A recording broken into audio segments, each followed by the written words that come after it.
올해 주식시장에서 가장 뜨거웠던 이름 중 하나, 아마 여러분 대부분은 들어보지도 못하셨을 겁니다. 바로 카르만 홀딩스라는 회사인데요. 오늘 이 회사가 대체 뭐길래 이렇게 날린지 그 성공 비결부터 숨겨진 위험까지 싹 다 파헤쳐보겠습니다. 자, 그래서 오늘 우리가 던져볼 질문은 바로 이겁니다. 아니, 도대체 어떻게 이름도 생소한 이 방산주 하나가 조용히 올해 시장을 거의 씹어먹는 수준의 성과를 낼 수 있었을까요? 그 비밀이 정말 궁금하지 않으세요? 지금부터 같이 한번 알아보죠. 보이시나요? 113%. 이게 바로 카르만의 올해 수익률입니다. 무려 113%예요. 시장의 스포트라이트도 거의 받지 않고 정말 조용하게 하지만 무섭게 달성한 숫자죠. 자, 그래서 오늘 우리가 카르만 홀딩스를 어떻게 분석해 볼 거냐면요. 이 순서대로 갈 겁니다. 처음 시장에 어떻게 등장했는지부터 시작해서 도대체 뭘로 돈을 버는지, 그리고 투자자들이 가장 궁금해하는 강세론과 약세론의 근거는 뭔지 하나하나 차근차근 짚어볼게요. 좋습니다. 그럼 도대체 113%라는 이 어마어마한 수익률 뒤에는 어떤 비즈니스 모델이 숨어 있는 걸까요? 카르만 홀딩스. 이 회사의 정체를 지금부터 한번 제대로 파헤쳐 보겠습니다. 여기서 핵심은요, 필수적인 시스템이라는 말이에요. 카르만은 그냥 나사나 볼트 같은 단순 부품을 공급하는 회사가 아니라는 거죠. 만약에 카르만의 시스템이 없다? 그러면 국가의 핵심 미사일이나 우주 프로그램 전체가 멈춰설 수도 있다는 겁니다.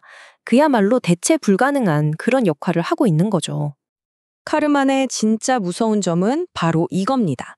수직 계열화. 그러니까 설계부터 만들고 마지막에 테스트하는 것까지 전 과정을 자기들이 다 해보려요. 고객 입장에선 어떨까요?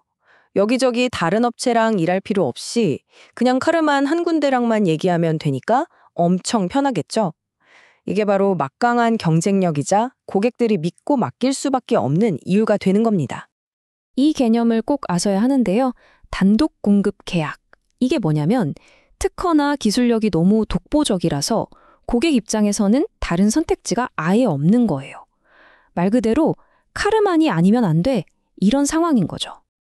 그리고 바로 이 숫자가 카르만의 힘을 제대로 보여줍니다. 87%. 작년 매출의 무려 87%가 이런 계약에서 나왔다는 거예요.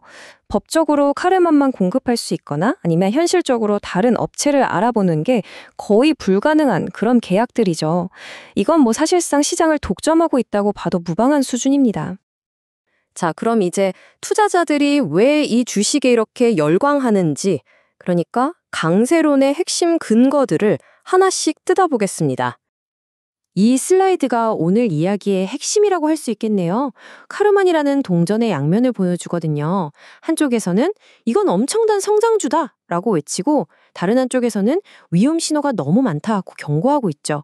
바로 이 팽팽한 줄다리기가 지금 카르만 주식의 현주소입니다. 강세론자들이 뭘 보고 이렇게 좋게 보느냐? 근거는 아주 명확하고 강력합니다.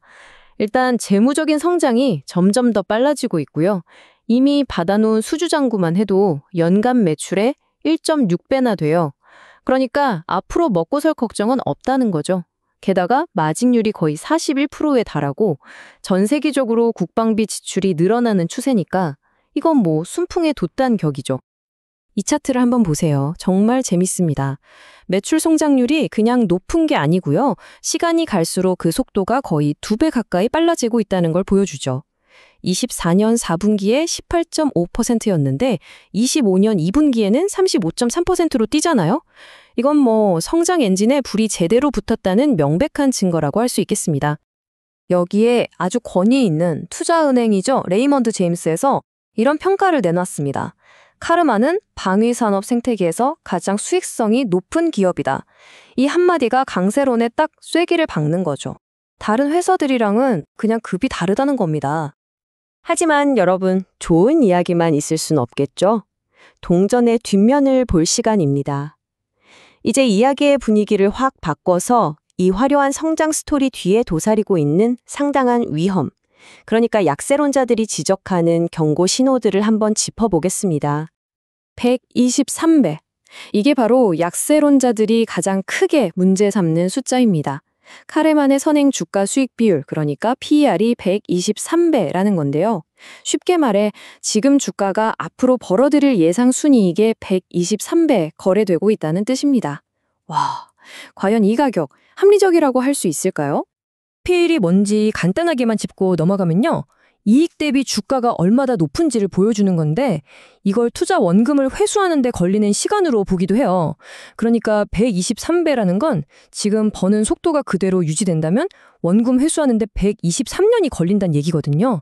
그만큼 미래 성장에 대한 기대치가 어마어마하게 주가에 녹아 있다는 뜻이죠. 또 다른 걱정거리는 바로 현금 흐름입니다. 장부상으로는 분명 이익을 냈다고 나오는데 정작 회사 통장에는 들어온 돈보다 나간 돈이 더 많았다는 거예요. 지난 분기에 무려 마이너스 1,740만 달러 적자였습니다. 물론 이게 고객사한테 아직 돈을 못 받아서 그런 거긴 한데 어쨌든 현금이 마이너스라는 건 분명히 우리가 눈여겨봐야 할 위험 신호입니다.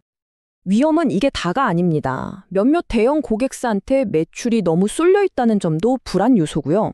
또 만약에 정부의 국방 예산 우선순위가 바뀌거나 아니면 역설적으로 전 세계적인 긴장 상태가 완화돼서 평화가 찾아오면 오히려 카르만의 수요가 줄어들 수도 있다는 그런 아이러니한 위험도 생각해야 합니다. 자, 이제 약세론의 거의 하이라이트라고 할 수 있는 부분으로 넘어가 보겠습니다. 바로 회사 내부 사정을 누구보다 잘 아는 사람들, 즉 내부자들의 수상한 움직임입니다. 이 차트를 보시면요. 내부자 지분율이 무려 63%에 육박합니다. 이거 정말 이례적으로 높은 수치거든요.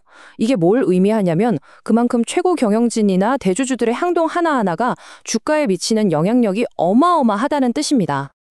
그런데 정말 이상한 점은 주가가 이렇게 하늘 높은 줄 모르고 치솟는 동안 정작 회사 CEO, CFO 그리고 최대 주주까지 엄청난 양의 주식을 팔아치웠다는 겁니다. CEO는 2천만 달러 이상, CFO는 거의 500만 달러, 최대 주주는 무려 11억 달러가 넘는 주식을 팔았어요. 자, 여기서 약세론자들은 이렇게 묻는 겁니다. 내부자들이 보기에도 지금 주가는 너무 비싼 거 아니야? 회사의 미래를 가장 잘 아는 사람들이 대체 왜 주식을 파는 걸까요? 자, 이제 지금까지 살펴본 강세론과 약세론, 이 양쪽의 주장을 한번 정리해 볼 시간입니다. 투자자들이 딱 마주한 이 딜레마가 뭔지 한번 짚어보죠. 이게 바로 카르마녀를 둘러싼 딜레마의 핵심입니다.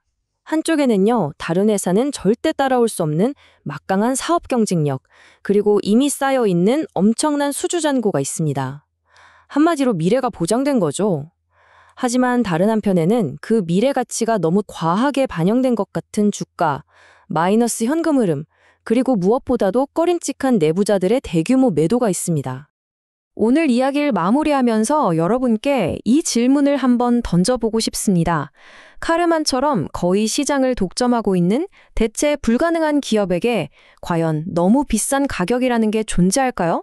아니면 지금의 비싼 가격은 미래의 엄청난 가능성을 생각하면 오히려 싼 걸까요? 판단은 결국 여러분의 몫입니다.